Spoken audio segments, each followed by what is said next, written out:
성도 여러분 안녕하십니까? 하나님의 은혜 가운데 평안하셨습니까? 오늘도 말씀으로 준비하는 귀한 시간 되시길 바라면서요.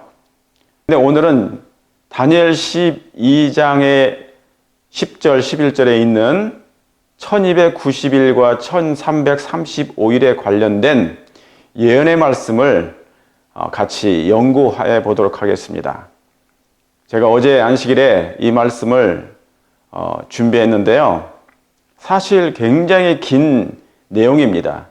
그런데 아주 짧은 시간에 이 안식일에 설교를 하다 보니까 제 말의 속도가 너무 빠르고 그런 관계로 백성들이, 교인들이, 성도님들이 처음 듣는 또한 설교이기 때문에 다 이해하지는 못했을 것입니다.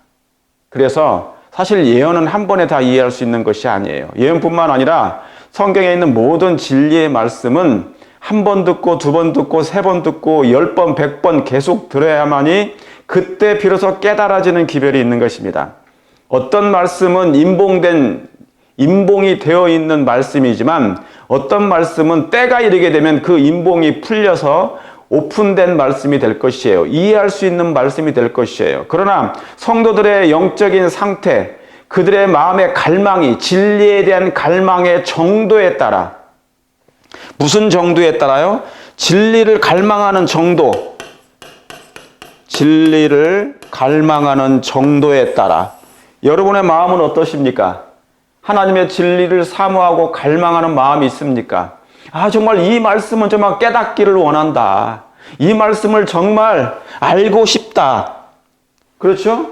특별히 마지막 때 예언된 이 예언의 말씀에 대해서, 예언적인 기별에 대해서 정말 심도 있게 깨닫기를 원한다. 그러면 그 갈망의 정도가 하나님의 마음을 움직여줄 수 있는 것이기 때문에 그것에 따라서 여러분이 진리를 깨닫고 이해할 수 있게 될 것입니다. 그렇습니까? 예, 그렇게 될 것이에요. 그러므로 성도 여러분, 제가 다시 말씀드리지만 한 번에 다 이해할 수 없어요. 한 번에 다 이해할 수 없어요. 그래서 예수님께서도 반복하여 진리의 말씀을 가르치고 또 교훈하셨던 것입니다. 제자들과 3년 반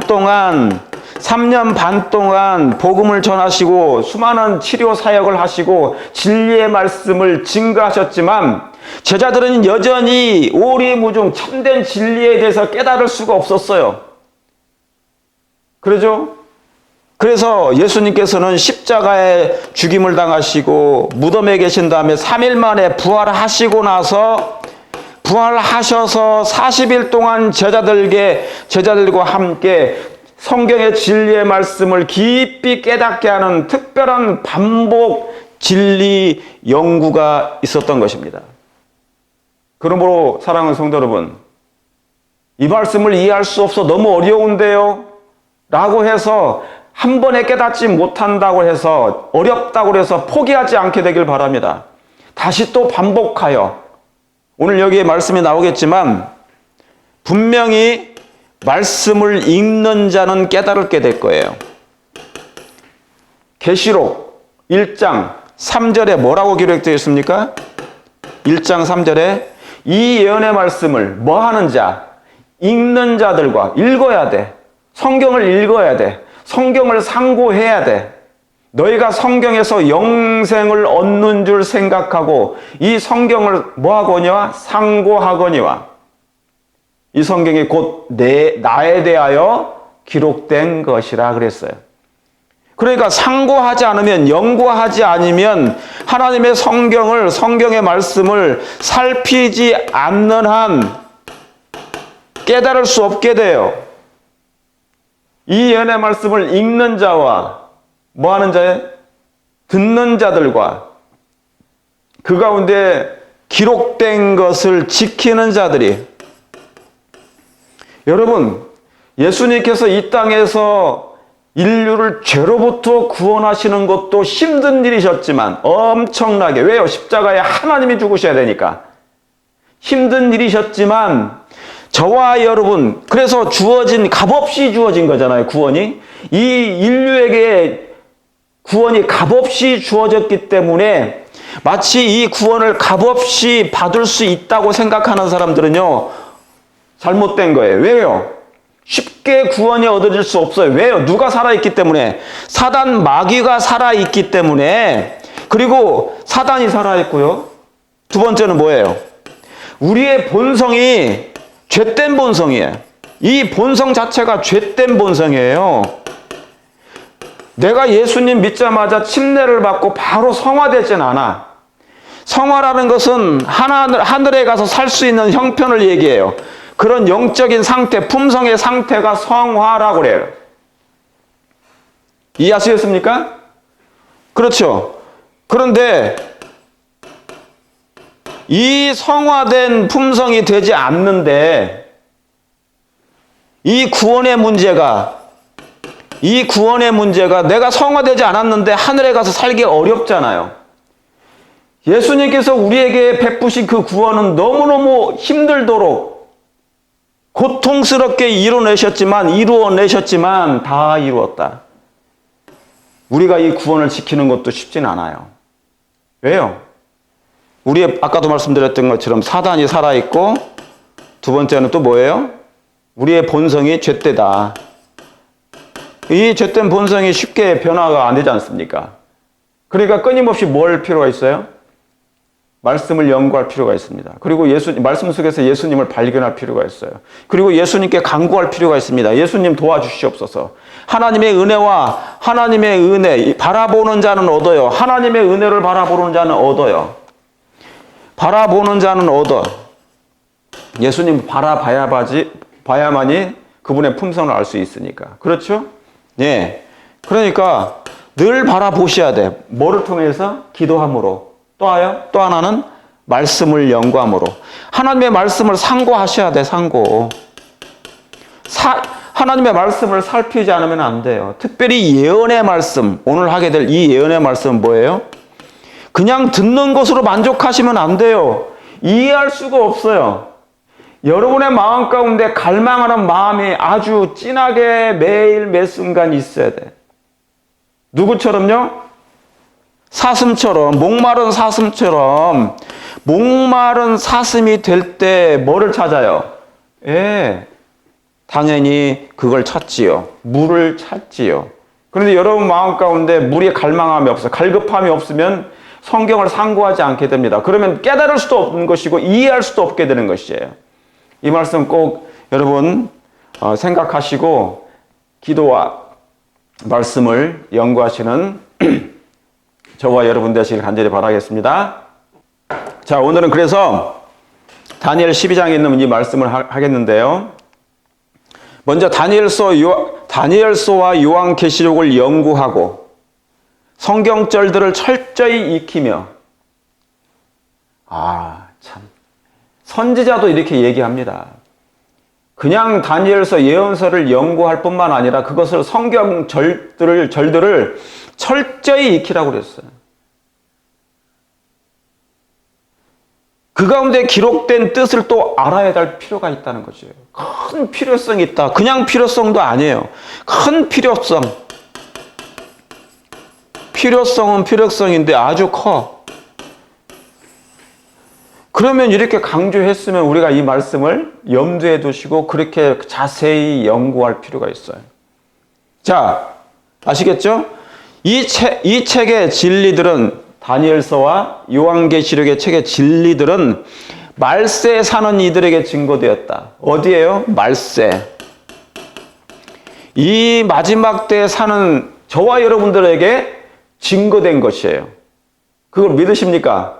지금 말세라고 믿으십니까? 그러면 이 말세에 사는 저와 여러분들은 이 책의 진리에 대해서 아주 심도 있게 성경절들을 철저히 익히며 기록된 뜻을 알 필요가 있어요. 큰 필요성이 있다. 자, 여기 우리는 휘장이 거쳐진 신령한 사물의 성소 안에 서 있다. 여기 성소죠. 대제사장이 지금 봉사하고 계시잖아요. 근데 어떻게 해요?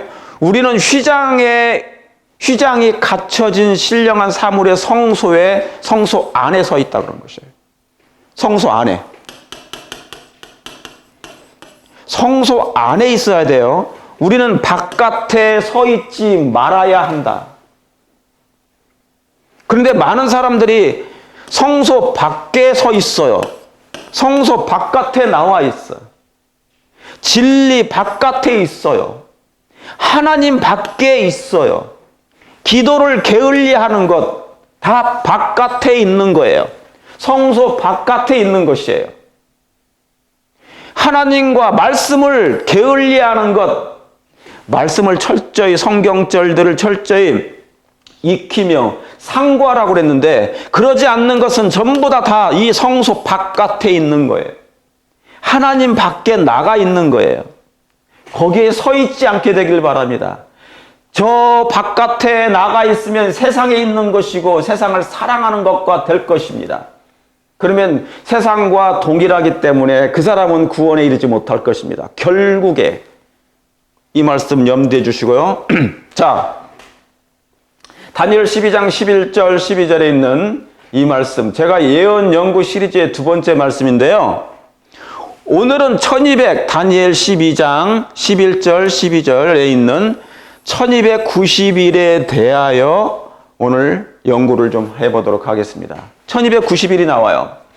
2300주야가 나오고 그 다음에 1260일이 나오는데 또 숫자가 있어. 1290일 그 다음에 뭡니까? 1335일이 또 나와요. 숫자 싫어하시는 분 있는데요. 근데 재림교인들은 어떤 재림을 사모하는 사람들은 또 숫자를 되게 좋아해. 그러니까 시기를 막 만들려고 그래. 정하려고 그래요. 그런데 anyway 이 1290일이 여기에 기록되어 있는데 이 1290일은 언제인가라는 이 제목을 가지고 오늘 연구를 좀 해보도록 하겠습니다. 여러분이 집중해서 따라오시고 제가 이 유튜브의 말씀을 제가 안식일에 설교를 했지만 이 말씀을 했지만 유튜브에 다시 올리는 이유는 여러분이 다시 돌리고 이해되지 못하면 다시 돌려서 뒤로 돌려가지고 다시 또 한번 확인하고 연구할 수 있잖아요. 그죠? 예, 찬찬히. 그런 장점이 있으니까 다시 제가 어제 했던 설교를 오늘 또 다시 반복해야 되는 어려움이 있지만 힘든 과정은 있지만 하나님의 영께서 여러분들을 위해서 준비한 거라고 생각하시고 말씀을 집중하여 들으시게 되기를 바랍니다. 오늘은 1290일에 관련돼서 하고요. 1335일은 오늘 그런 할 시간이 없습니다. 자, 다음에 하도록 하겠습니다. 자, 다니엘 12장 10절 12절 많은 사람이 연단을 받아 스스로 정결케 하며 희귀할 것이나 악한 사람은 악을 행하리니 악한 자는 아무도 깨닫지 못하되. 여러분, 악한 자는 아무도 깨닫지 못해요. 오직 뭐하는 자는? 오직 지혜 있는 자는 깨달으리라. 성도 여러분, 여러분은 지혜 있는 백성이 되길 원하십니까? 하나님의 지혜의 백성이 되길 원하십니까? 열 처녀 중에 슬기 있는 처녀가 되길 원하십니까? 오직 지혜 있는 자는 이것을 깨달으리라 그랬습니다. 그러니까 지혜 없는 자는 악한 자겠죠. 그죠? 자, 매일 드리는 제사를 폐하며 멸망케 할 미운 물건을 뭐 할 때부터? 세울 때부터 1290일을 1290일을 지낼 것이요.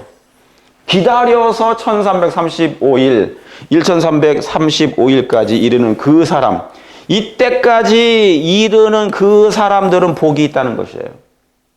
그렇죠. 그러니까 다니엘은 이때까지 이르지도 못했죠? 빨리 죽었잖아, 그 당시에. 예?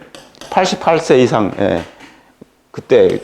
그러니까, 뭡니까? 그런데 이때까지 사는 사람들은 복이 있다는 것이에요. 그런데 오늘날에 우리가 그때 살고 있는지 한번 확인해 보도록 하겠습니다. 자, 세상이 믿지 않는 한, 세상이 끝나지 않는 한, 하나님의 말씀은 아직도 살아 움직입니다. 그렇습니까? 여러분, 아직 세상이 끝나지 않았습니다. 저와 여러분들이 믿는 자들이 아직 하늘에 가지 않았습니다. 예수님께서 이 땅에 재림하지 않으셨습니다. 그러면 이 땅에 아직 이 세상이 끝나지 않는 한 하나님의 말씀 또한 여전히 살아 있습니까? 살아 있습니다. 하나님의 말씀은 분명히 아직도 성취되고 있습니까? 아직도 성취되고 있습니다. 하나님의 정하신 그 정하신 때 하나님의 방법으로, 인간의 방법이 아닌 하나님의 방법으로 이 말씀은 살아 움직여 그분의 뜻을 분명하게 성취하실 것입니다. 그걸 믿으십니까? 예, 우리는 분명하게 그 말씀을 믿습니다. 자, 여기 베드로서 1장 21절에 예언은 언제든지 사람의 뜻으로 낸 것이 아니요 오직 성령의 감동하심을 입은 사람들이 하나님께 받아 말한 것이니라. 자, 다니엘서와 요한계시록은 묵시록입니다. 예언입니다. 예언은 언제든지 사람의 뜻으로 낸 것이 아니죠. 오직 성령의 감동하심을 입어야 돼. 감동하심을 입은 사람, 그 사람이 뭐예요? 선지자예요. 그 사람들이 하나님께 받아 말한 것입니다. 이해하시겠습니까? 이게 바로 뭐냐면 선지자예요. 선지자는 하나님께서 그를 지정하시고 그를 선택하시는 거예요. 그리고 그에게 뭡니까? 성령의 감동하심으로 말씀을 넣어주세요. 성령의 감동하심을 입은 다음에 옷을 입고, 성령의 옷을 입고 하나님께 받아서 말한 것이에요. 뭐가요? 예언이. 그러므로 선지자는 하나님의 말씀의 예언의 대언자입니다. 미래에 일어날 그 예언의 대언자입니다. 그렇습니까? 예. 자, 이 선지자. 그런데 예수님께서 마태복음 24장 15절, 마태복음 24장은 재림의 장입니다. 재림의 징조장입니다. 내가 오기 전에 이러한 사인들이 있겠다 말씀하신 것이에요. 그런데 15절에 그러므로 너희가 뭐예요? 선지자 다니엘의 말한 바, 어느 책을 가리킵니까? 성경 중에 다니엘서, 다니엘 예언서, 작은 책, 이 선지자 다니엘의 말한 바 누가 말씀하셨다고요? 예수님께서 말씀하셨어요. 예수님께서 가브리엘 천사를 보내가지고 다니엘에게 이 계시를 주신 것입니다. 이 묵시를 주신 것이에요. 그런데 예수님께서 오셔가지고 초림 때 다시 마지막 때 재림하기 전에 징조가 있는데 너희들이 이 징조를 유심히 살펴봐라. 뭐를? 어떤 징조? 이 선지자 다니엘의 말한 바, 멸망에 가증한 것이 거룩한 곳에 선 것을 보거든 읽는 자는 뭐 할진저? 깨달을진저. 제가 아까도 말씀드렸던 것처럼 이 읽는 자는 분명히 깨달을 거예요. 지혜 있는 자는 깨달을 거예요. 왜 예수님께서 선지자 다니엘서를 읽으라고 하셨을까? 너희가 다니엘서 예언서를 읽게 되면 분명히 멸망에 가증한 것이 무엇임을 알게 될 것이다. 그리고 거룩한 곳에 그것이 서게 될 때 그때가 어느 때인지 너희가 알 것이다 라고 분명히 예수님께서 언급하신 것이에요. 말씀해 주신 것이에요. 하나님의 말씀은 하나님의 정하신 때 분명히 성취될 거니까 그걸 믿으십니까? 그러니까 하나님의 말씀을 읽는 자는 깨달아요. 지혜 있는 자는 깨달으리라. 자, 내가 진실로 너에게 말하노니 이 세대가 지나기 전에 저와 여러분이 이 세대가 지나기 전에 이 일이 다 뭐하리라? 이루리라. 천지는 없어지겠으나 내 말은 없어지지 아니하리라. 여러분, 이 말씀대로 분명히 성취될 것입니다. 믿든지 안 믿든지 상관없어요. 하나님의 말씀은, 이 빛은 하나님의 때 방법으로 분명하게 이루어지고 성취되는 것입니다. 제가 요즘에 최근에 들어서 안식일에 대한 것, 안식일이 바뀐 것, 그 다음에 예언의 말씀을 이렇게 계속 증거하니까 댓글 다시는 분들 중에 우리 장감육에 저희 교회 교인이 아니신 성도님들이 들어오셔서 댓글을 다시긴 해요. 그런데 제가 그분들에게 요청드립니다. 제발 편견을 좀 갖지 마시고 기존에 우리 성도님들이 가지고 있던 그 여러분의 그 교회가 가지고 있는 그 교리의 속에서 갇혀 계시지 마시고 다시 한번 지혜로운 백성이 되어 확인해 좀 보세요. 저 목사가 말하는데 우리 목사의 말이 무조건 옳다. 저 목사의 말은 무조건 틀리다. 그렇게 하지 말고 한 번 더 내가 듣지 못한 설교인데 내가 전에 생각했던 설교가 아닌데 한번 확인해 볼 필요가 있잖아요. 뭐가 이렇게 두려우십니까? 사단한테 빠질까 봐요? 그렇게 쉽게 되지 않아요. 여러분이 하나님을 사랑하는데 그런 믿음이 있는데 왜 쉽게 넘어가겠습니까? 성령의 진리의 성령으로 말미암아 인도를 받게 되면 여러분이 베리아 사람들처럼 분명하게 진리를 발견하게 될 것입니다. 자, 그걸 생각하시면서 이 예수님께서 말씀하신 선지자 다니엘서를 읽게 되면 멸망에 가증한 것이 무엇임을 여러분이 깨닫게 될 것입니다. 그것을 보거든 멸망에 가증한 것이 거룩한 곳에 선 것을 보거든 유대에 있는 자는 산으로 도망할지니라. 그 사인을 알 수 있다는 것이에요. 자, 그러면 오늘 이 말씀이 무엇인지 좀 확인해 보도록 하겠습니다. 1291이 자, 먼저 이 말씀을 다시 또 반복해요. 선지자 다니엘의 말은 멸망에 가증한 것, 거룩한 곳에 선 것을 보거든 읽는 자는 깨달을진저. 그런데 다니엘 12장 10절에도 나옵니까? 지혜 있는 자는 뭐하리라? 깨달으리라 그랬어요. 악한 자는 아무도 깨닫지 못하되 오직 지혜 있는 자는 깨달을 수 있다 그랬어요. 지혜 있는 귀하신 하나님의 성도님들, 백성들이 되시길 간절히 바랍니다. 자, 먼저 제가 1291을 그 예언의 말씀을 해석하기 전에 오늘 이 말씀을 간단하게 또 하고 지나가겠습니다.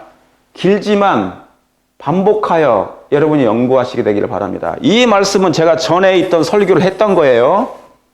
전에. 자, 초림의 시간표. 다니엘 8장 14절. 이게 2300주야예요. 다니엘 8장 14절은. 자, 이 말씀을 제가 다니엘 9장 24절 27절부터 있는 이 말씀을 제가 이미 했어요.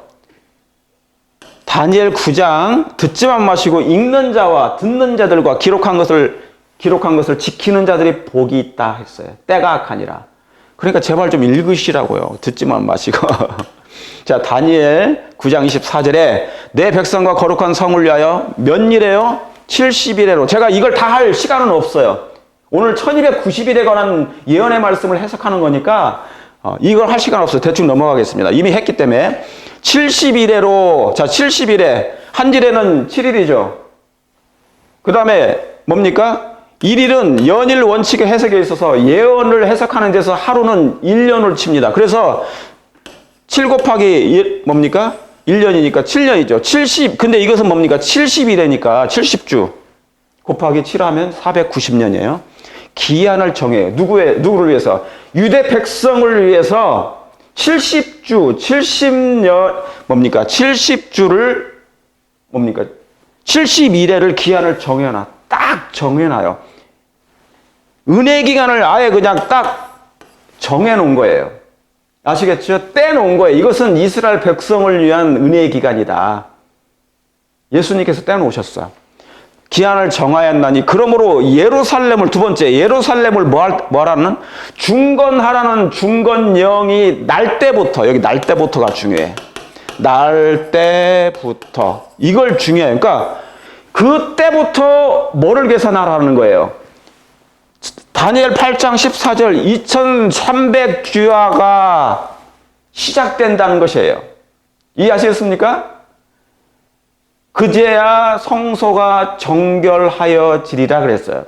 2300주야가 지날 될 때 비로소 성소가 정결함을 입으리라 그런 것이 어느 때부터. 그런데 그 시기까지 알려줘. 어느 때 시작하라. 예루살렘을 중건하라는 명령이 날 때부터 시작하라. 아시겠죠? 그게 이거예요. 그렇죠? 그래서 이 중건령이 언제 내립니까? 고레스, 그 다음에 다리오, 그 다음에 아닥다스도 왕. 에스라 7장 7절 아닥다스도 왕 7년. 그때 BC 457년, 저기 써있죠? 457년에 중건령이 시작됐어요. 그러니까 저 때부터 중건령이 이때부터 하라고 그랬으니까, 계산하라고 그랬으니까 중건령이 날 때부터 뭐예요? 71회가 지나고 그 다음에 2300주야를 계산하면 1844년이 정확하게 나오는 것이에요. 이해하시겠죠? 그 다음에 이때부터 계산하면 기름 부음 받은 자가 일어나기까지 7일에와 62일에가 일어날 것이요 그랬어요. 7일에. 7일에와 1일은 1년이니까 7 곱하기 7 49년, 62일에 7 곱하기 62는 434년. 제가 이 얘기를 했더니 뭐 맨날 숫자 얘기한다고 머리 아프다고 어떤 분은 그래요. 어쩔 수 없어요. 왜냐하면 예수님께서 이 숫자를 기록해 놓으셨어요. 여기 7일에와 60일에와 70주 막 한 일의 절반. 이 계산해야 돼요. 예언은요. 예수님이 초림의 시간표, 재림의 시간표 이런 것들은 뭡니까? 예언 숫자가 나오기 때문에 예언을 연구해야 돼. 피할 수 없는 것이에요. 지겨워도 하세요. 나는 산수가 싫어. 어쩔 수 없어. 읽는 자는 깨달을 거니까. 자, 한 일해 동안 그 다음에 뭡니까? 60일에와 7일에가 지날 것이요. 여기 나오죠? 60일에. 그러면 69니까 69주 곱하기 7은 483년. 지나면 이 483년이 지나요. 언제 때부터? 중건령이 날 때부터. BC 457년부터 483년이 지나면 뭐합니까? 그때 기름 부음을 받은 자 왕 메시아가 이 땅에서 오셔가지고 침례를 받으셔요. 기름 부음을 받으신단 말이에요. 공생애가 시작된다는 얘기예요. 그게 AD 27년 여기 1주 나오죠. 그 다음에 27절에 그가 장차 한 일해 동안 일의 절반의 제사와 예물을 뭐 할 것이라? 금지할 거라고요. 한 일해 동안, 한 일에는 뭐예요? 7이죠. 1일은 1년이니까 7년. 한 주는 7년. 7년의 절반. 그러면 3년 반이잖아요. 이 3년 반 동안에 절반에 제사와 예물을 금지해. 왜요? 구약에 있는 의문의 제사 제도, 성소의 희생 제사 제도는 원형이 오실 때, 원형은 누구예요? 예수님이. 구약은 그림자고 신약은 원형이에요. 어린 양이 진짜 예수님이 예수님이 아니시잖아요. 그러니까 그 어린 양은 의문의 표상이고 이제 그분이 원형으로 오시게 되면 그리고 십자가에 죽으시면 이 제사와 예물은 폐지하게 되는다 그 말입니다. 이해하시겠습니까? 네. 그러니까 예수님이 이제 십자가에 죽으셨잖아요. 그러니까 이것은 이제 끝나는 거예요. 제사와 예물을 금지할 것이요. 이 말씀이 나온 거예요.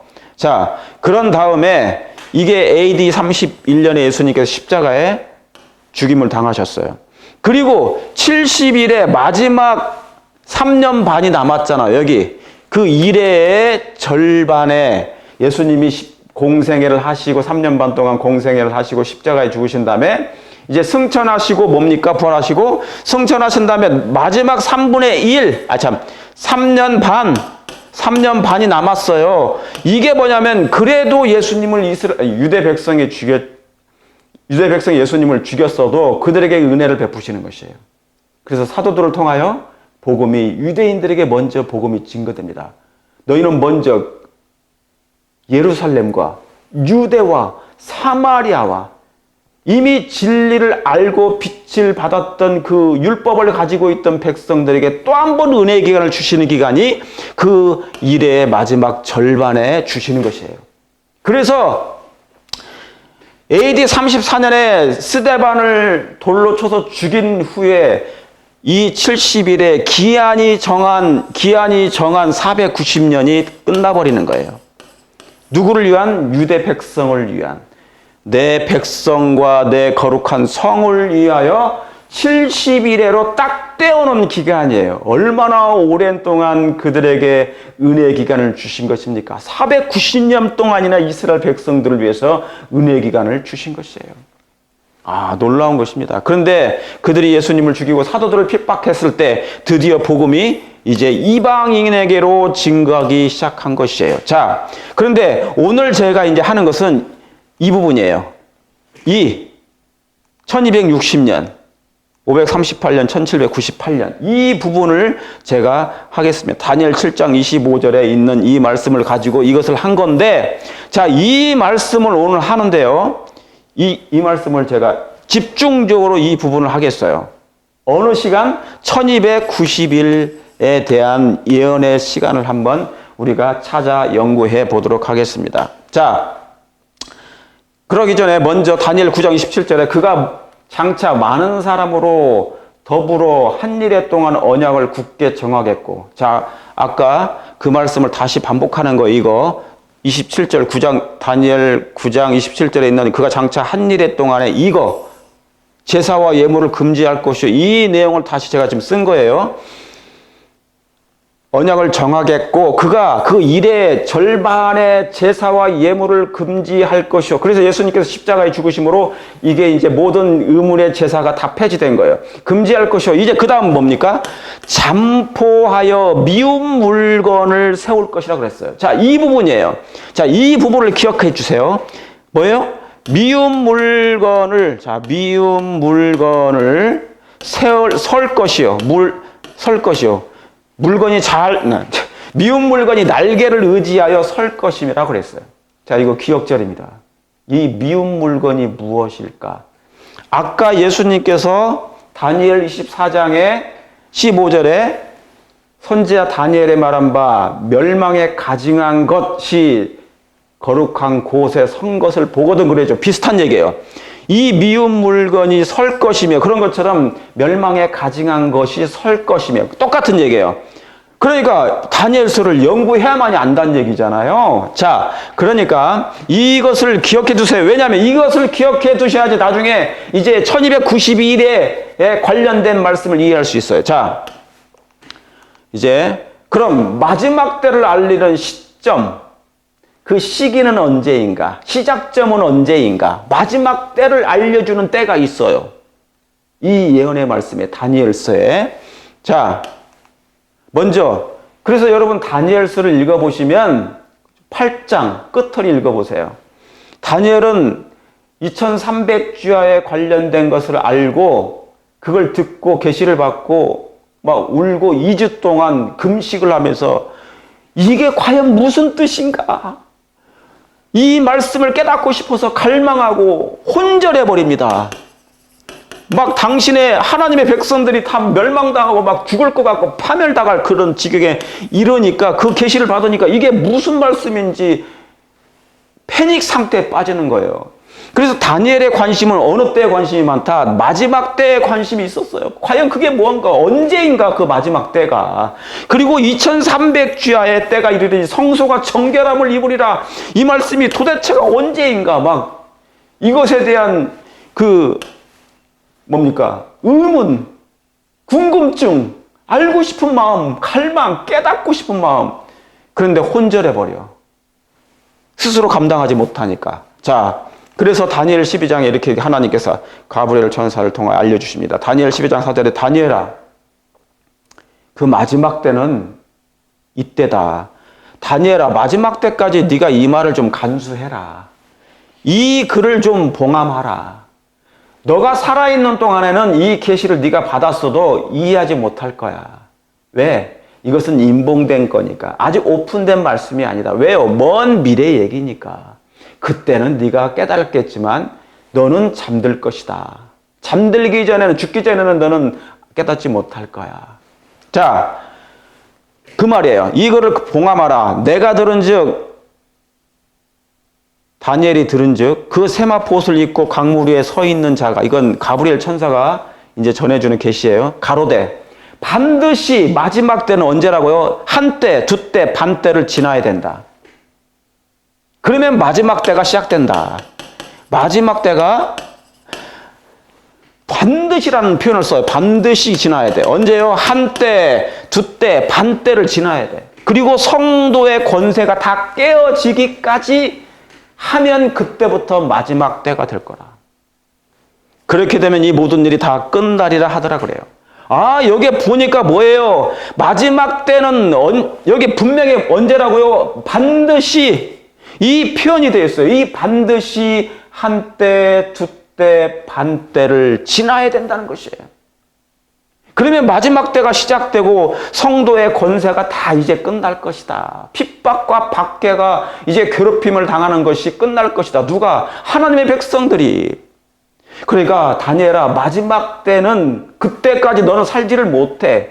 그러나 그 마지막 때는 이때가 지나야 될 거야. 그러나 너한테는 임봉된 거야. 그러면 오늘날 마지막 때는 뭡니까? 이게 오픈된 거잖아요. 그죠? 그래서 지금 해석하는 것입니다.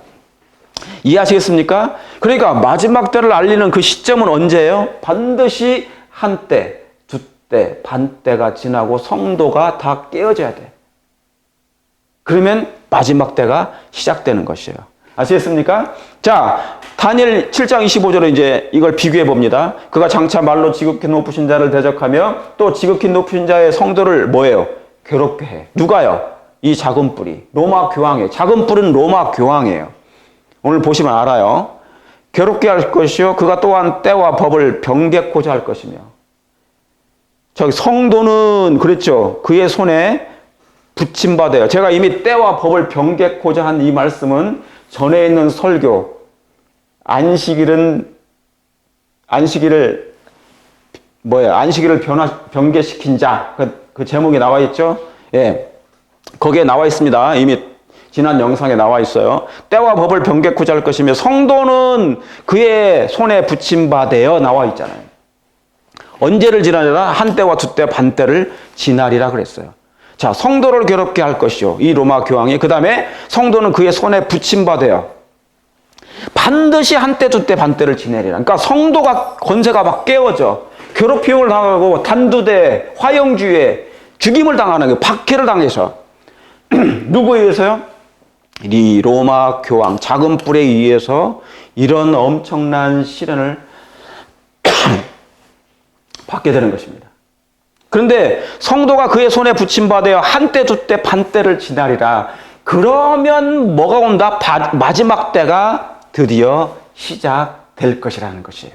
이해하시겠습니까? 자, 제가 반복하고 또 말씀해주고 반복하고 또 말씀해 드리는 거예요. 자, 여기서부터 또 보시도록 하겠습니다. 자, 제가 이 도표는 이미 다 아시기 때문에 십자가의 그 주변 사건의 그 시기는요. 자, 2300주가 있죠. 2300주야. 그 2300년의 끝이 있을 거 아니에요. 457년에 시작했기 때문에 그 2300년은 1844년일 것입니다. 그 끝은. 자, 여기 다시 반복합니다. 마지막 때는 반드시 어떻게 해요? 한때, 두때, 반때를 지나야 돼. 한때는 뭐예요? 1year. 두때는 2year. 반때는 half year예요. 이것이 뭡니까? over. 지나는 거예요. 그러니까 반드시 이 한때, 두때, 반때를 하면은 며칠이에요? 3년 반이죠. 3년 반이죠. 엘리야가 어려움을 당하고 피하여 도망갈 때가 몇 년이에요? 3년 반. 그러죠? 고난을 당할 때 엘리야 선지자가 고난을 당하는 시기가 3년 반이었어요. 비가 3년 반 동안 안 왔어요. 기근이 됐지 않습니까? 그러죠? 이 3년 반을 날수로 하게 되면 1260일인데 1260일, 1일, 연일 원칙에 의해서 1일은 1년이니까 1260년이에요. 그걸 믿으십니까? 예. 자, 반드시 마지막 때가 되려면 한때, 두때, 반때 1260년이 지나야 된다. 그러면 마지막 때가 시작이 되는 것이다. 그러죠? 자, 그런데 우리는 이 연도는 1798년이고 1844년이 나오는데 2300주야의 끝은 1844년. 그 다음에 이 한때, 두때, 반때가 그 때가 마지막 때가 1798년인데 이것은 우리가 이미 알고 있는 시기이기 때문에 제가 미리 기록을 해놓은 거지만 그 시기를 한번 보겠습니다. 그 언제 시작하고 언제 마치는지 오늘 확인을 해보도록 하겠습니다. 자, 반드시 마지막 때가 되려면 한때, 두때, 반때가 분명히 지나야 됩니다. 자, 한때, 두때, 반때인 1260년 동안 작은 뿔인 중세 교황권에 의해서 성도가 깨어지는 그 박해 기간이 지나면 그때가 바로 마지막 때가 시작이 되는 것이다. 이 도표대로 이 마지막 때가 1260년이 지나면 마지막 때가 시작이 되는 것이에요. 예언적으로, 예언 해석상 그때가 마지막 때요. 예수님 때부터 이미 말세가 시작됐지만 진짜 마지막 때는 그때로부터 이 시점이 여기 나와 있어요. 아시겠습니까? 자, 이걸 보시면서 그러면 그 시작을 한 때, 두 때, 반 때를 시작하는 그 시작점을 알아야지 그 끝점을 알 수 있지 않겠습니까? 그런데 이 시작을 알리는 조건이, 컨디션이 분명히 충족이 돼야 됩니다. 자, 보겠습니다. 다니엘 7장 8절입니다. 내가 그 뿔을 유심히 보는 즉 다른 작은 뿔이 그 사이에서 나더니, 작은 뿔이 나와요. 작은 뿔. 여기 나옵니까? 이 작은 뿔이 여러 뿔 중에 이 작은 뿔이 하나 나더니, 그 사이에서 나더니 먼저 뿔 중에, 그러니까 먼저 뿔들이 있어. 여러 개 뿔이 있었는데 먼저 뿔 중에 몇이요? 새 뿔이 그 앞에서까지, 그 앞에 뿌리까지 뽑혀요. 여러분, 뿔은 뭐냐면 사람을 머리로 박기 위해서 한 것이 아니라, 그런 뜻이 아니라, 이 뿔은 왕을 상징하면서 나라를 얘기해요. 나라. 한 나라. 왕이면서 나라를 상징하는 거예요. 그렇죠? 그런데 이 뿔이 먼저 뿔 중에 새 뿔이 뽑혀요. 그리고 이 작은 뿔에는 사람의 눈 같은 눈이 있고 입이 있어 큰 말을 하는 거예요. 그러니까 여러 뿔 중에 새 뿔이 뽑히는데 그 사이에서 작은 뿔이 나와가지고 작은 뿔에 의해서 이 새 뿔이 뽑히는 거예요. 그런데 이 작은 뿔이 사람의 눈 같은 눈이 있어 눈을 부라리면서 입이 큰 말을 하는 거예요. 그러니까 뭡니까? 엄청난 하나님을 대적한다는 그 말을 하는 거죠. 참남된 말을. 제가 이미 전에 있던 말씀을 했어요. 자, 여기 먼저 뿔 중에 셋이 뽑혀야 된다. 이 뿔은 왕이면서 나라니까 세 개의 나라가 뿌리까지 뽑혀야 돼요. 다시 말하면 정복을 당하고 제거돼야 됩니다. 그래야만이 이 작은 뿔이 그때부터 시작을 하는 거예요. 뭔 말을? 큰 말을. 최상권을 차지하기 시작한다 그 말입니다. 이해하시겠습니까? 이게 바로 시작을 알리는 한때, 두때, 반때, 1260년을 시작하는 시점이에요. 그런데 그 조건이 뭐라고요? 그 조건이 이 먼저 뿔 중에 셋이 분명하게 뽑혀야 된다. 새 나라가 정복을 당하고 제거가 되어야 된다. 그러니까 작은 뿔에 마음이 안 들어. 작은 뿔에게 있어서 이 새 나라가 마음에 안 들어. 자기 말을 안 들어. 그러니까 제거해 버려야 돼. 그런 얘기예요. 자, 이거 새 뿔이 뽑혀야 돼요. 자, 이 무시무시한 짐승의 몸에서 뿔이 여러 개 있는데 이 여러 뿔 중에서 새 뿔이 뽑혀야만이 이 작은 뿔이 드디어 최상권을 차지하게 된다 그 말입니다. 자, 다시 반복합니다. 그러면 그러기 전에 이 여러 뿔은 어디서 나온 것인가? 여러 나라 중에 새 뿔이 뽑힌 거니까, 그리고 작은 뿔이 나온 것이니까 이 여러 뿔은 어디에서 나온 것인가? 먼저 짚고 넘어가겠습니다. 자, 이건 금신상입니다. 여기도 금신상 있죠? 제가 가지고 있는 이 금신상. 이 금신상은 다니엘서 2장에 느부갈 몇 살이요? 4살. 느부갈 4살이 꿈을 꾼 거예요. 꿈에 꿨는데 이 금신상 꿈을 꾼 거예요. 금, 은, 동, 철, 그 다음에 진흙과 철이 섞여진 이 꿈을 꾼 거예요. 그리고 다니엘이 이 꿈에 대한 해석을 해줍니다. 그런데 뭡니까? 지금 말하고자 하는 이 짐승에서 머리에서 나는 이 뿔들, 이 짐승, 무시무시한 거대한 이 무서운 짐승은 어느 나라인가? 그게 다니엘 7장의 넷째 나라인데 넷째 짐승이에요. 그래서 짐승으로 표현한 건데 그게 바로 뭐냐면 이 달입니다. 그런데 달인데 금, 은, 동나라, 그 다음에 뭡니까? 철나라예요, 철나라. 여러분, 철의 제국은 어디입니까? 철의 제국은 어느 나라예요? 로마예요, 로마 제국. 그렇습니까? 예, 로마 제국이에요, 철의 나라. 그런데 왜 다리가 2개인가? 왜 이 금신상에서 철의 나라는 다리가 2개인가? 그 이유를 하나님께서 말씀해 주셨는데 정확하게 예언적으로 이것을 기록해 놓으셨어. 자, 보겠습니다. 이게 뭐예요? 여러분이 지도를 보시면 중세 시대 그 로마 시대에 있었던 지도인데 이게 바로 뭐냐면 로마 제국이에요. 철의 제국 로마. 온 세계를 지배했던 이 로마. 이 로마가 철의 나라이기 때문에 철로 만들어진 다리가 두 개인데 왜 다리가 두 개일까?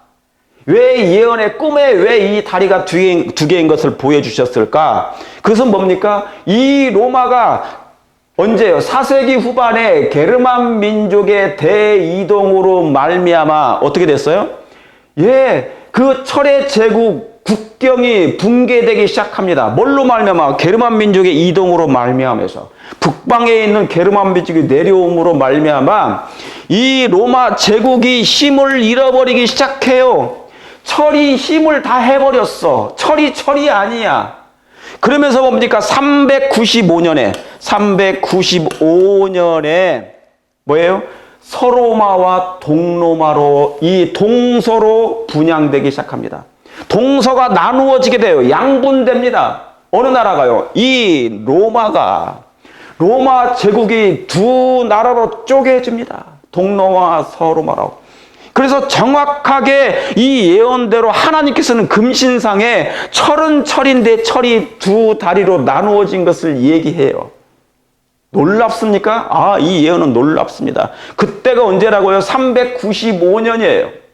동로마와 서로마. 여러분, 세계사 책에 고등학교 세계사 책에 읽어보시면 이 동로마와 서로마가 동서로 양분된다는 것이 기록되어 있어.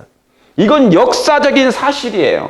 그걸 믿으십니까? 자, 그런데 자, 이거 로마하고 비잔틴이에요. 비잔틴인데 나중에 이것은 콘스탄틴 황제가 330년에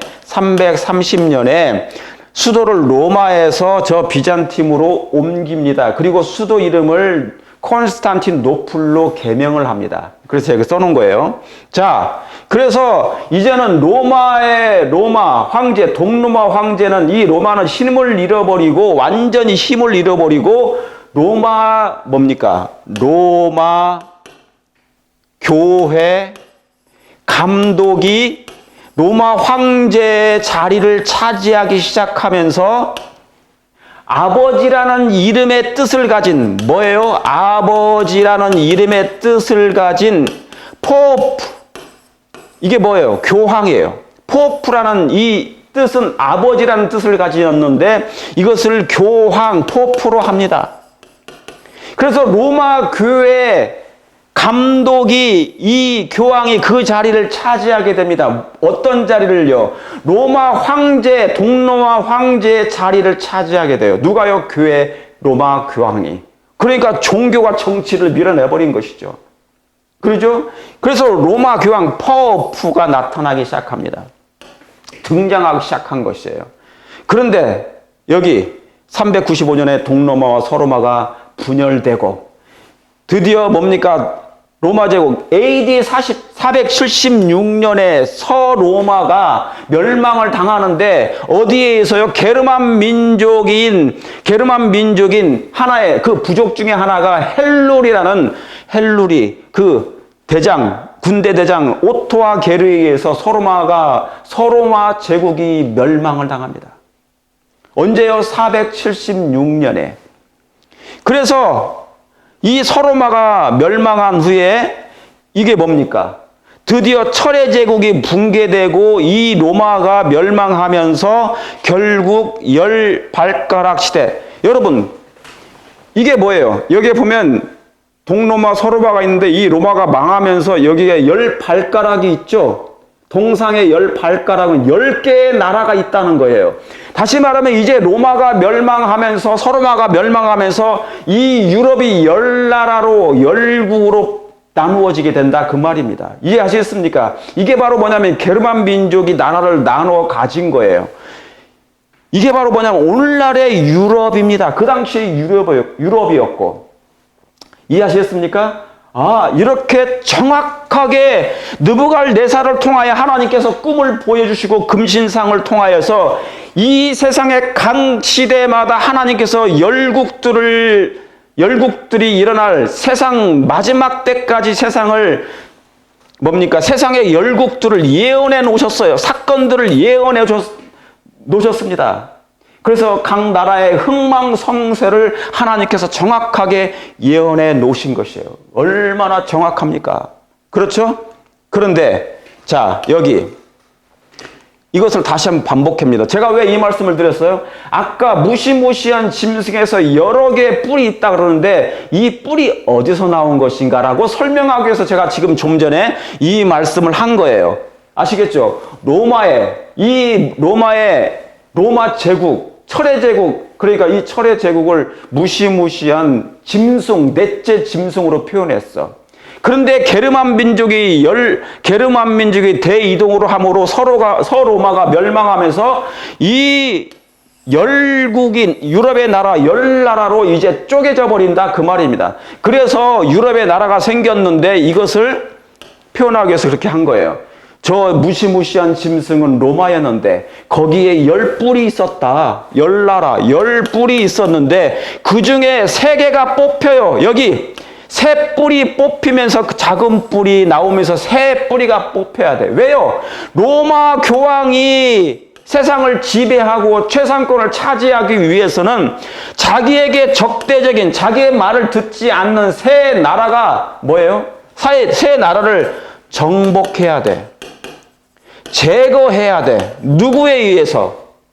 동로마 황제 유스티니아 황제에 의해서 뭡니까? 황제의 손을 빌려서 이 나라를 정복해 버립니다. 그래서 유스티니아 황제는 동로마 황제 유스티니아 황제는 군대를 보내가지고 이제 이 새 뿔을 뽑아버립니다. 자, 이거 아까 동로마 서로마에서 게르만 민족에 의해서 서로마가 476년에 망합니다. 아시겠죠? 그리고 서로마가 망하면서 이제 열국의 나라, 유럽이 생기고 10나라가 나눠지면서요. 생기는데 자, 이거 지도 한번 보세요. 다시. 이게 역사적으로 이 지도가 그 당시에 있었던 게르만 민족의 10개의 부족으로 나라로 나누어지게 되는데 뭐 프랑크 왕국, 부르군드 왕국, 서고트 왕국, 반달 왕국, 뭡니까? 동고트 왕국, 여러 앵글로 삭슨 왕국으로 10나라로 정확하게 이 분열이 됩니다. 쪼개어집니다. 그게 바로 뭐냐면 금신상의 발가락이 10발가락인 것처럼 10나라로 이 유럽이 나누어지게 되는 것이에요. 무슨 말씀 아시겠습니까? 뭐가 등장하기 시작하기 위하여 작은 뿔인 로마 교황이 최상권을 차지하기 위하여. 자, 그러면서 이 10나라가 이렇게 이름으로 나와 있습니다. 이게 게르만 민족의 이름이에요. 351년부터 시작하여 10번째 나라인 476년 서로마를 멸망시켰던 476년 헬루리가 뭡니까? 멸망하면서 자, 서로마가 멸망하면서 이 10나라로 이제 로마 제국이 완전히 멸망하는 이 역사가 바로 이렇게 기록된 것이에요. 그래서 여러분, 이 게르만 부족의 이름이 여기 나와 있고요. 여기는 현재 그 나라들의 이름이에요. 첫째, 351년은 알레마니라는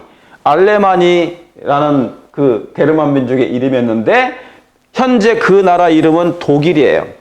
프랑크는 351년 프랑스고 프랑크는 프랑스예요. 제가 이렇게 빨간 줄로 해놓은 것은 중요한 나라이기 때문에 그렇습니다. 왜요?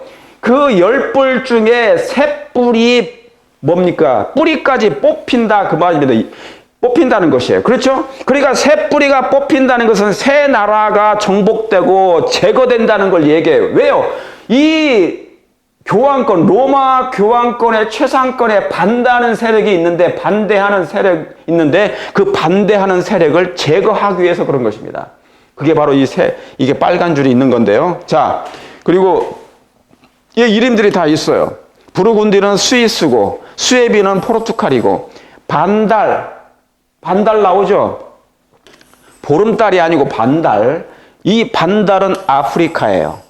아프리카라고 오늘날에 여기 리비아, 이집트 그런, 북아프리카에 있는. 그 다음에 서고트, 서고트가 나와요. 이건 오늘날의 스페인입니다. 이 서고트가 아주 중요한 하나의 사인이에요.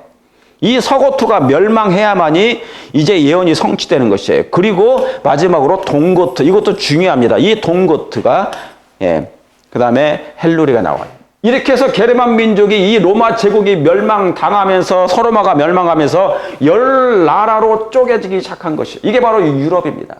정확하게 이 예언대로 말씀대로 성취가 된 것입니다. 그것 여러분 얼마나 하나님의 말씀이 정확합니까? 말씀대로 이루심을 믿으십니까?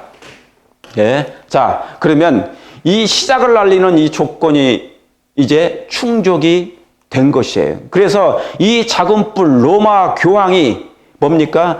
최상권을 차지하는 하나의 뭡니까? 아주 놀라운 사인이 된 거예요. 교황과 동로마가 이 동로마 황제의 반기를 든, 그러니까 로마 교황의 최상권에 반기를 든 나라들이 세 나라가 있는데 그들은 뭡니까? 나는 공산당이 싫다. 나는 천주교가 싫다. 그 당시에. 로마 교회가 세계를 지배하는 거 원치 않는다. 너희들이 요구하는 그 신조, 종교적인 신조 나는 원치 않는 나라, 원치 않는다라고 했던 나라가 헬루리, 반달, 동고트예요. 그래서 동로마 황제를 통하여서 다시 말하면요. 정치는 이 동로마 황제예요. 정치를 이용하여 누가? 교황이, 종교가 정교 일치가 되어버렸어요. 그러니까 종교가 정치에 힘을 가하게 되면 서로 연합하잖아요. 정교가 일치하게 되면 엄청나게 무서운 뭡니까? 그 박해가 일어나기 시작하는 것이에요. 정치가 종교를 이용하고 종교가 정치와 원래 분리가 되어야 되는데 이게 연합을 하게 되잖아요. 일치가 돼버리면 이 종교가 원하는 대로 하지 않는 한 정치를 통하여 그 단체이든지 나라이든지 다 파멸을 시켜버려요. 멸망을 시켜버려요. 강요를 해서 죽여버립니다. 그래서 기독교인들이 그리스도인들이 그 당시에 그렇게 많이 박해를 당한 것이에요. 여러분 정치와 종교는 연합해서는 안 돼요. 이게 정교 분리의 원칙이 헌법에 있어야 되는 것입니다. 그렇습니까? 그런데 이것을 자꾸 파괴하려고 해요. 폐지하려고 하면 무서운 일이 생긴다 그 말입니다. 그런데 이 당시에도 이런 일이 생긴 것이에요. 로마 교회와 교황과 동로마의 반기를 든 이 나라 세 나라가 말을 안 들어. 그러니까 뭡니까? 로마 황제의 군대를 보내가지고 헬루리를 493년에 반달을 534년에 제거합니다. 그리고 마지막 동고트 538년 아까 이 동고트까지 나중에 어떻게 해요? 멸망을 시키는 것이에요. 제거해버리는 것이에요. 그러므로 최상권이 드디어 시작하는 것입니다.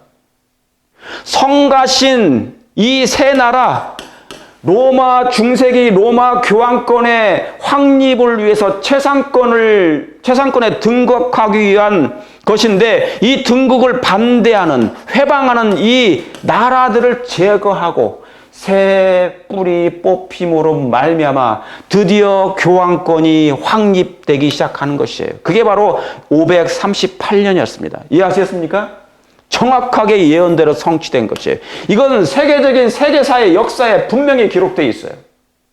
예언과 함께 정확하게 예언대로 성취된 것이에요. 다니엘서에 나와 있는 지금으로부터 3,500년 전에 기록된 그 예언의 말씀이 정확하게 이때 성취된 것입니다. 자, 이 말씀을 도표로 확인해 봅니다. 2300주야 1844년. 그렇죠? 자, 첫 번째, 마지막 때는 언제부터 시작한다고요? 마지막 때는 반드시 한때, 두때, 반때가 지나야 된다. 1260년이 지나야 된다. 그리고 그 시작점은 언제다? 먼저 뿔 중에 새 뿔이 뽑힐 때부터 시작한다. 그러니 이제 시작점이 나왔으니 끝점은 언제인지 알 수 있잖아요. 자, 이 말씀을 도표로 1260년 한때, 두때, 반때는 언제예요? 예, 이 시작점이 바로 성도 1260년의 기간의 시작인 538 538년 자금 뿌린 중세 교황권에 의해서 성도가 깨어지기 시작하는 그 해가 538년. 교황의 자금 뿔의 최상권을 반대했던 동고트 셋뿔 중에 마지막 그 뿔이 동고트가 538년에 제거됨으로 말미암아 드디어 교황권이 그 당시에 중세시대의 최상권을 잡기 시작하고 성도가 그동안 그때부터 시작해 1260년 동안 어떻게 해요? 핍박과 박해를 받게 된다 그 말입니다. 그래서 다니엘 7장 15절에 성도를 괴롭게 할 것이요 성도는 그 손에 붙임바 되어 한때 두때 반때를 지낼 것이다 라고 예언이 기록되어 있는 것입니다. 얼마나 정확합니까?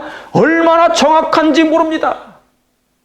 얼마나 정확하게 예언이 성취됐는지 모릅니다. 그게 바로 1798년에 그 끝이 정해진 것이에요. 왜요? 시작점이 정해졌으니 먼저 뿔 중에 셋이 뽑힌 때가 538년이었으니까 그것을 1260년을 계산을 해보면 1798년이 정확하게 나옵니다. 이때로부터가 뭐한다? 뭐하는 때다? 이때로부터가 마지막 때가 시작된다. 이때로부터가 마지막 때가 시작이 된다.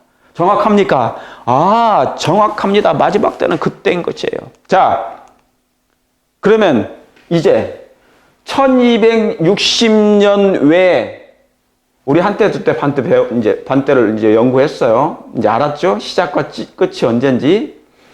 1260년 외에 이제는 1290일을 할 건데 이 1260년 외에 보조적인 기간 1290년과 1335년의 기산점은 언제부터 시작되어야 될까? 이걸 공부해 보도록 하겠습니다. 자, 먼저 이제 첫 번째 1번 538년은 이미 배웠죠? 성도의 권세가 깨어지기 시작하는 연대예요. 이게 1260년의 기간입니다. 배우셨죠? 그죠? 예. 그게 538년부터 시작합니다. 그런데 2번. 그러면 1290년은 그 시점이 언제인가? 두 개의 보조적인 예언적인 기간인가? 추가적인 예언적인 기간인가? 또 다른 1290년이 있어야 되는 것인가? 언제 때부터? 1798년부터. 98년부터 있어야 되는가? 1290년이. 여러분 1798년부터 1260년 기간을 또 하면 3070년이 넘어요.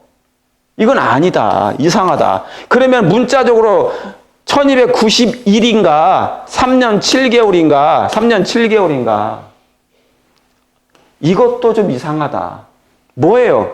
이 1291은 보조적인 예언적인 기간이에요. 뭘 보조하는 것입니까? 2300년과 1260년에 대한 하나의 보조적인 역할을 하는 기간이지 어떤 추가적인 기간이 다시 있는 게 아니에요. 자, 보시겠습니다.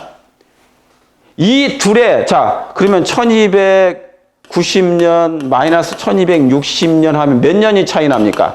30년. 이 30년이라는 차이는 왜 생긴 겁니까? 이 기간의 시작이 왜 30년이 차이가 나요? 이것은 그 사건의 특성에 차이가 있는 거예요. 뭔 사건? 예, 사건의 특성. 그 기간을 시작하는 사건의 특성의 차이가 30년의 차이가 나는 거예요. 먼저는 뭡니까? 첫 번째는 아까 뭐예요? 첫 번째는 성도의 권세가 깨어지는 그 기간을 얘기한 거고, 이제 이 두 번째 사건의 특성은 뭐예요? 바로 이것입니다. 다니엘 12장 11절에 매일 드리는 제사를 폐하며. 아시겠죠? 그 다음에 뭐예요? 그 차이가 뭐예요? 그 차이는 어떻게 하냐? 뭐예요? 매일 드리는 제사를 폐해야 돼. 그리고 뭡니까? 멸망케 할 미운 물건을 뭐 한다? 세울 때부터 1290일을 지낼 것이요 그랬어요. 여기 정확하게 예언이 나옵니다.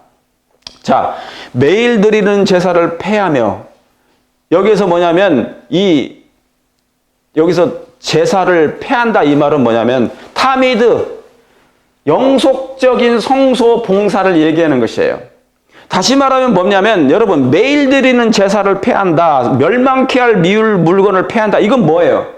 성도들이 하나님께 드릴 예배를 못하게 하는 것이에요. 성소와 성소의 기구는 뭡니까? 기구. 그러니까 성소에서 뭐를 하는데? 예배를 드리잖아요. 예수님의 하늘 성소 봉사 이런 것들이 다 뭐합니까? 이 박해 때문에 어려움을 당한다. 그 얘기하는 것입니다. 그러니까 여기 나오잖아요. 여기 다시 합니다. 멸망케 할 미운 물건을 뭐 할 때부터? 세울 때부터. 이걸 잘 보세요. 뭐 할 때부터요? 세울 때부터. 그래서 제가 아까 말씀드린 거예요. 예루살렘을 중건하라는 중건령이 날 때부터, 그러니까 하나님께서 성경을 예언을 기록하실 때 시간을 알려주셔. 시점을. 너 이때부터 계산해라. 그 계산의 시점은 이때부터 계산을 해야 되는데 뭐 할 때부터, 이럴 때부터 하라고 알려주시는 것이에요. 그리고 그것이 지나면 그것이 마지막 때일 것이다 라고 정확하게 예수님께서 자상하게 알려주십니다. 그런데 여기에도 뭡니까? 이 1690일의 시작점을 알려주는 거예요. 뭐 할 때부터? 매일 드리는 제사를 폐할 뿐만 아니라 멸망케 할 뭐를요? 미운 물건. 이 미운 물건을 뭐 할 때부터? 세워야 돼. 이 미운 물건을 세울 때부터 1290일이 지날 것이오라고 한 것이에요. 그러니까 여러분, 이 시작점을 하나님께서 분명하게 성경에 알려주신 거예요. 뭐를요? 1290년을 시작하는 그 시작점. 그게 뭔데요? 멸망의 미울 물건을 세워야 돼. 그러면 여러분, 멸망의 미울 물건을 세울 때부터라고 했으니 그게 뭔지를 알아봐야 될 거 아니에요. 그런데 제가 이미 힌트를 드렸어. 힌트. 그게 뭡니까? 예, 여기. 자, 멸망의 미울 물건은 하나님의 성소와 예배를 회방하는 세력이나 사람을 얘기해요. 이해하시겠죠? 그걸 어디를 보면 합니까? 아까 마태복음 24장 15절에. 그러므로 선지자 다니엘의 말한 바 멸망에 가증한 것이 거룩한 곳에 선 것을 보거든 그랬잖아요. 그러니까 멸망에 가증한 것이나 똑같은 얘기예요, 이거. 멸망에 가증한 것이나 멸망케 할 미운 물건을 세울 때부터나 똑같은 얘기예요. 그러니까 어디를 보라는 거예요? 다니엘서를 읽어보라는 거예요. 읽는 자는 깨달을 거니까. 사랑하는 성도 여러분, 제발 읽으시기 바랍니다. 연구하시길 바랍니다. 상고하시길 바라요. 비교하여 연구하셔야만이 이해할 수 있고 깨달을 수 있고 진리로 인침을 받아요. 인침을 받아야지 품성이 되고 그 사람은 살아서 구원받을 수 있단 말이에요. 제발 좀 연구 좀 하시고 상고하시길 바랍니다. 제발 듣지만 마시고. 자, 그래서 여기 멸망케 할 미운 물건을 세울 때부터라고 분명히 시점을 알려주셨어. 시점. 1290년을 시작하는 시점.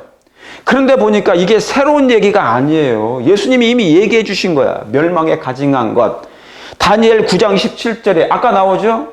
한 일의 언약을 굳게 정하고 일의 절반에 매일 드리는 제사와 미운 물건을 나오잖아요. 세울 때부터.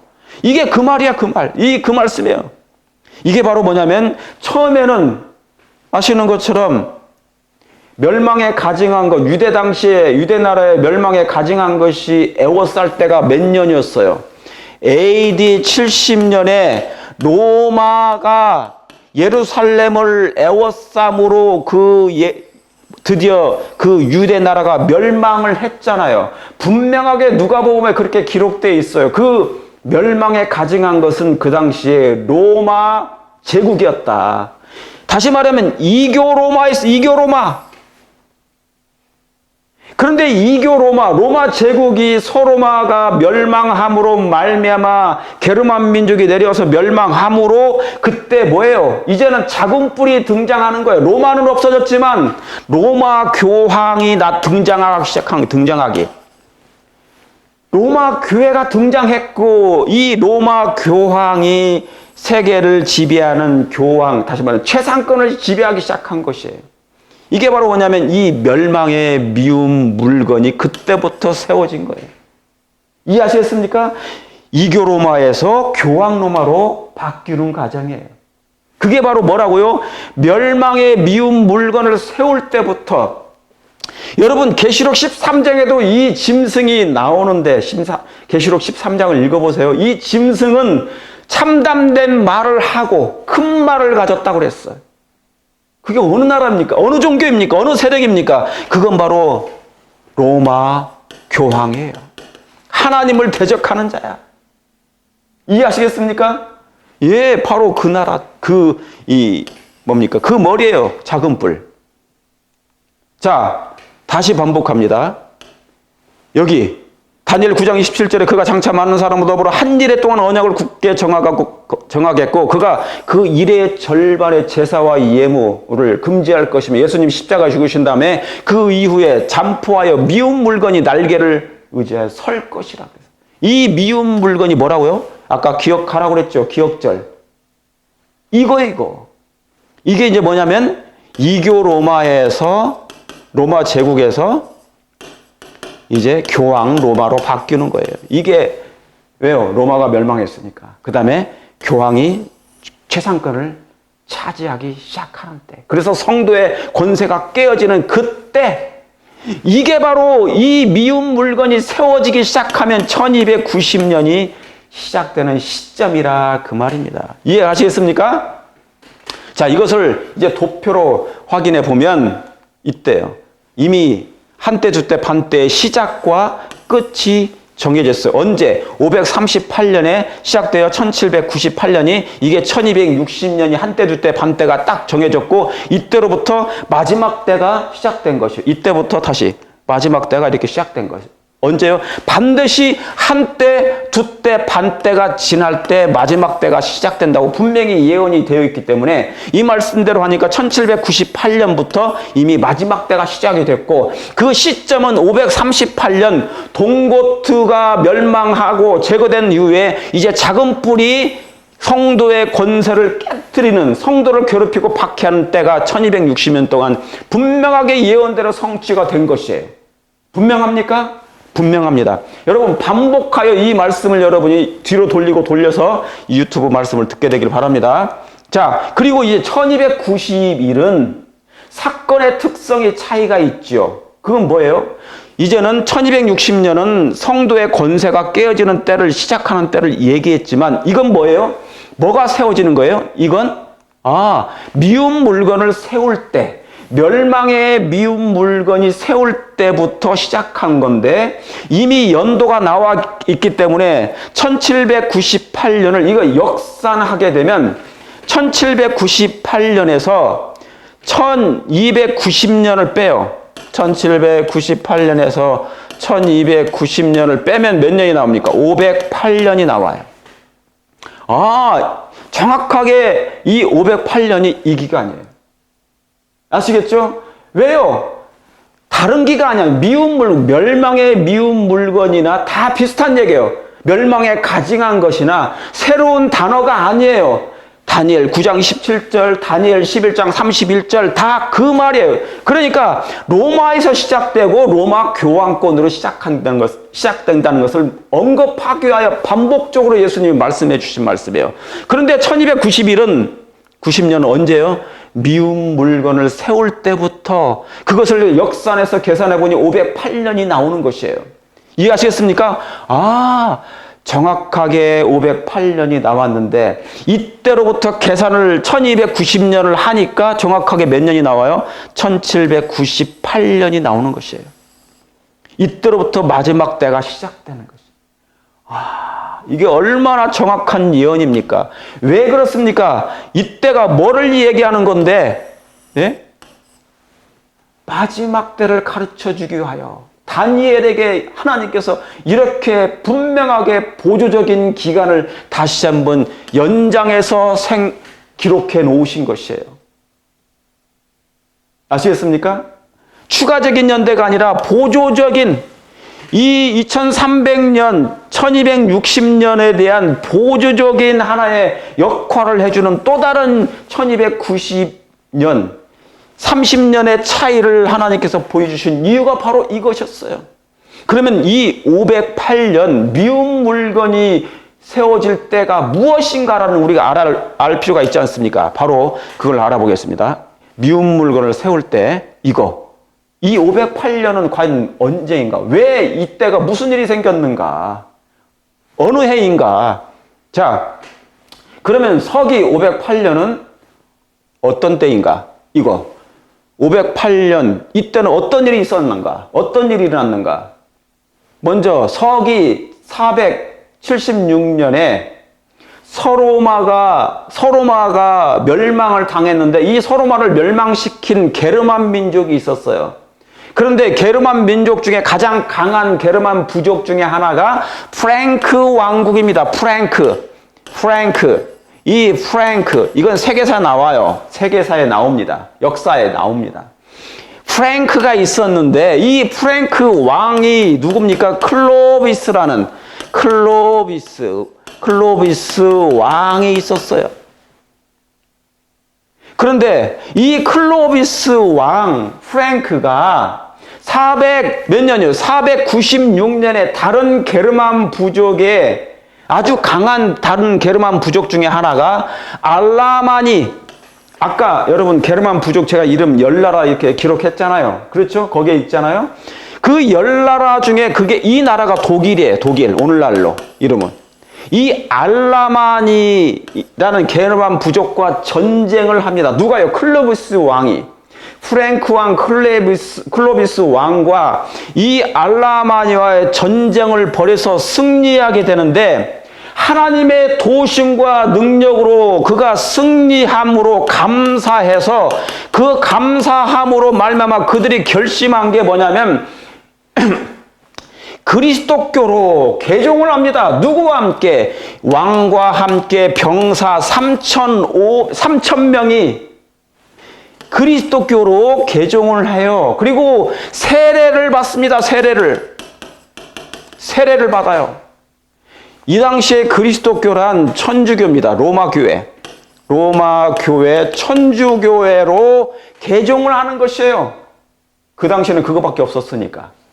자, 그래서 이 프랭크 왕 클로비스가 세례를 받는 장면이 이제 여기에 이렇게 세계사책에 나옵니다.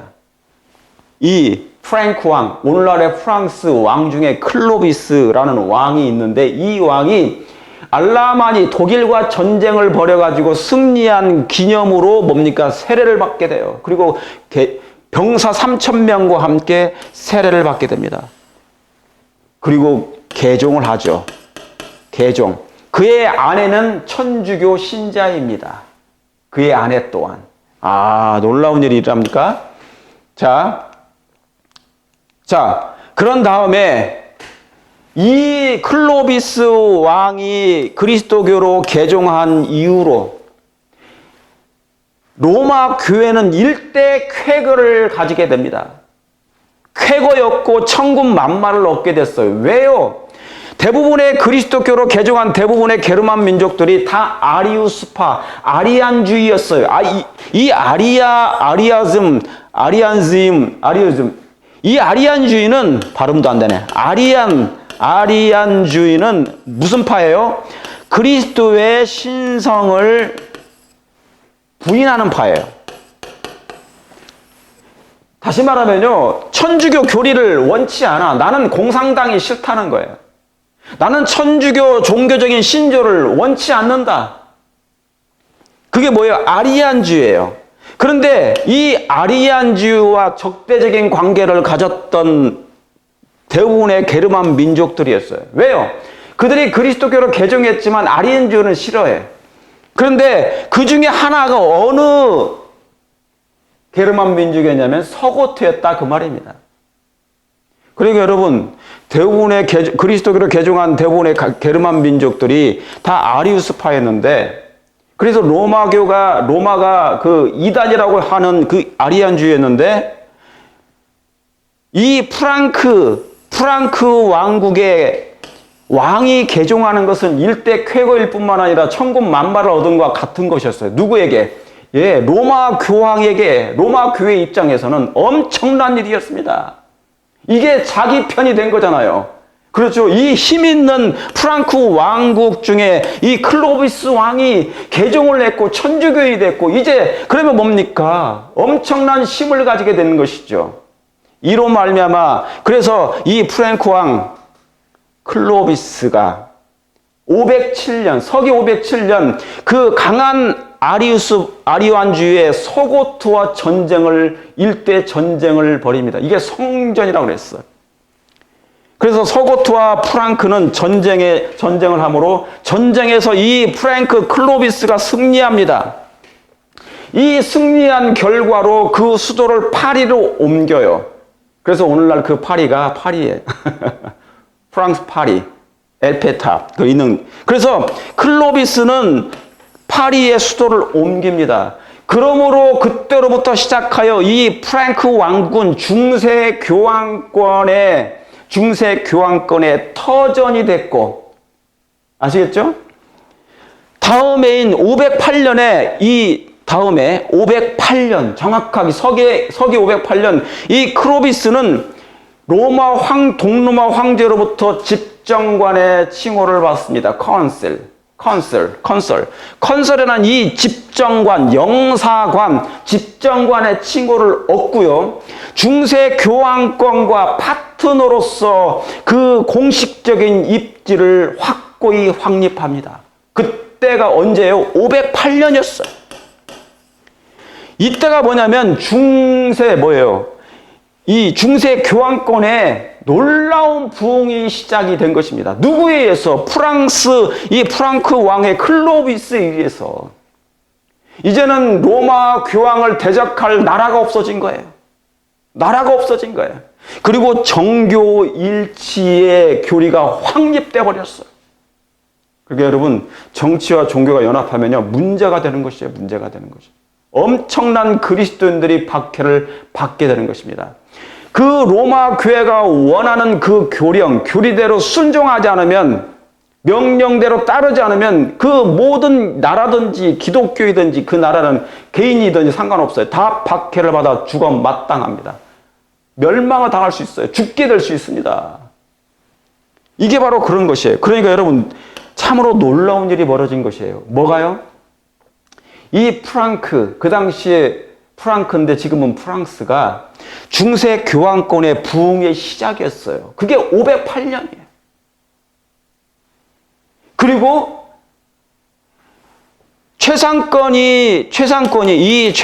로마 교황의 최상권이 이 프랑크 왕의 클로비스에서 시작됐는데, 부흥의 시작이 이 프랑크였는데, 희한하게요, 프랑스 혁명으로 이 로마 교황이 종말을 맞이합니다. 그때.